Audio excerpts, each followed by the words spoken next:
हरे कृष्णा। ज्येष्ठ मास अत्यंत पवित्र और मंगलकारी मास माना गया है। हमारे शास्त्रों में बताया गया है कि इस ज्येष्ठ मास में प्रातःकाल स्नान, दान और तप का विशेष महत्व है और इसी समय हम इस ज्येष्ठ मास से जुड़ी हुई सुंदर पौराणिक कथाओं का श्रवण कर रहे हैं। इस कथा के अंत में हम इसी ज्येष्ठ मास का विशेष महात्म भी सुनेंगे, इसलिए इस कथा को अंत तक अवश्य सुनिएगा। आइए अब आज की कथा आरंभ करते हैं। मुनियों ने पूछा, हे द्विज श्रेष्ठ, वह कौन सा स्थान है जहाँ काष्ठ प्रतिमा के रूप में स्वयं भगवान नारायण विराजमान रहते हैं? वह पुरुषोत्तम क्षेत्र किस देश में स्थित है? तब जैमिनी ऋषि ने कहा, हे मुनिगण, उत्कल अर्थात उड़ीसा नाम से प्रसिद्ध एक अत्यंत पावन देश है जहाँ अनेक तीर्थ और पवित्र देव मंदिर स्थित है। वह प्रदेश दक्षिण समुद्र के तट पर बसा हुआ है। वहाँ रहने वाले लोग सदाचार के आदर्श माने जाते हैं। वहाँ के ब्राह्मण उत्तम आचरण और स्वाध्याय से संपन्न होकर सदैव यज्ञ कर्म में लगे रहते हैं।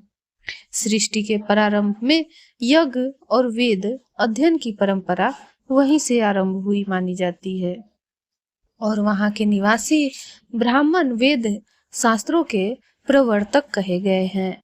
उस देश के 18 विद्याओं को निधि कहा गया है। वहाँ भगवान नारायण की कृपा से प्रत्येक घर में लक्ष्मी जी का वास रहता है। उस देश के लोग लज्जाशील, विनम्र, चिंता मुक्त, रोग रहित, माता पिता की सेवा करने वाले, सत्यवादी और विष्णु भक्त होते हैं। वहाँ कोई भी व्यक्ति ऐसा भी नहीं है जो विष्णु का भक्त और आस्तिक न हो। सभी लोग परोपकारी हैं। लोभी, दुष्ट और कपटी लोगों का वहाँ अभाव है। उस प्रदेश के लोग दीर्घायु होते हैं। वहाँ की स्त्रियां पवित्रता, सुशील, धर्मपरायण, लज्जाशील, सदाचारी, सुंदर और आभूषणों से सुशोभित होती है तथा अपने कुल और मर्यादा के अनुसार आचरण करती है। वहाँ के क्षत्रिय भी अपने कर्तव्य का पालन करते हैं।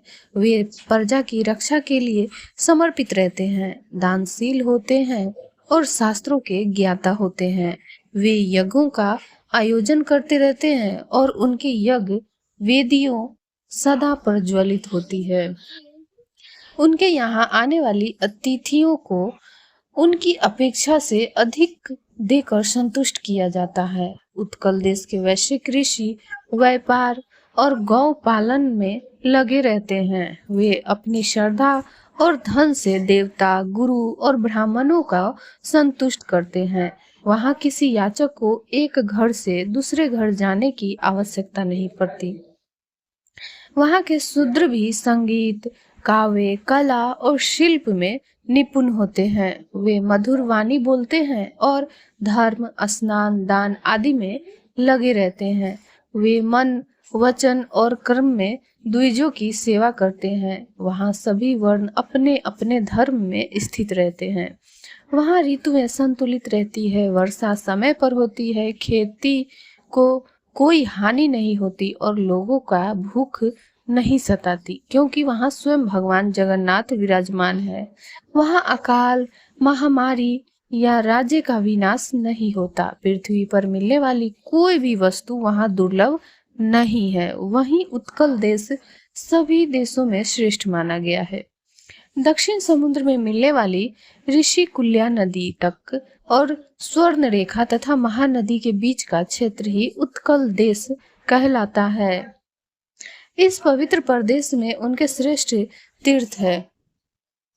सतयुग में इंद्रदुम्न नाम के एक महान राजा हुए। वे सूर्य वंश में उत्पन्न हुए थे और ब्रह्मा जी की 5वीं पीढ़ी में थे। राजा इंद्रदुम्न सत्यवादी, सदाचारी और सात्विक गुणों से युक्त थे।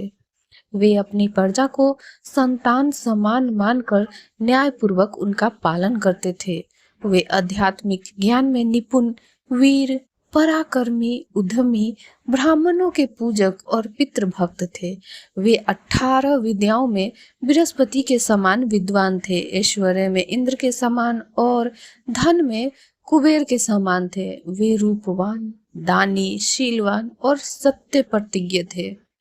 उनमें भगवान विष्णु की गहरी भक्ति थी। उन्होंने क्रोध और इंद्रियों पर विजय प्राप्त कर ली थी। वे उनके राजसूय और अश्वमेध यज्ञ कर चुके थे और मोक्ष की इच्छा रखते थे।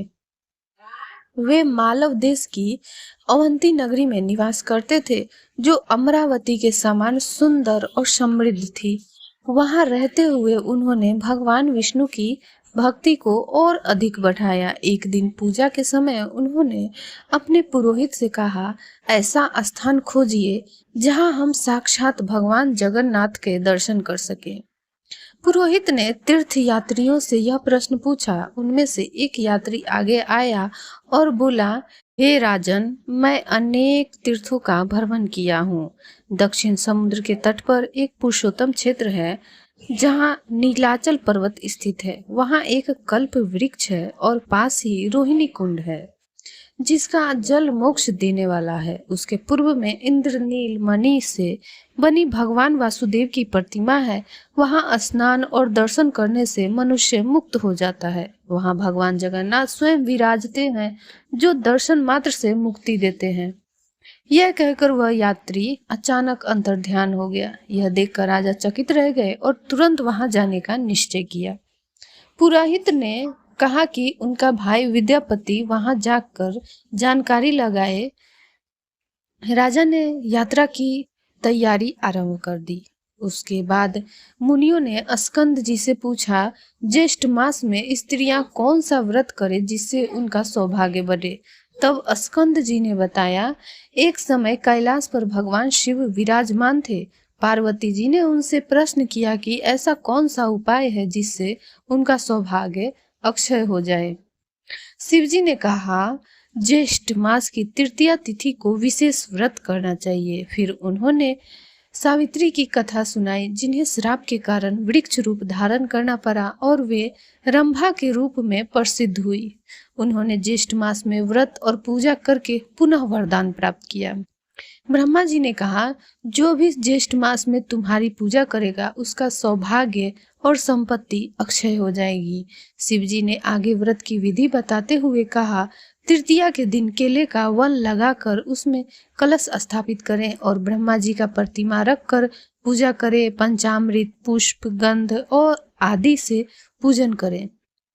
ब्राह्मणों को भोजन कराएं, कीर्तन करें और रात्रि जागरण करें।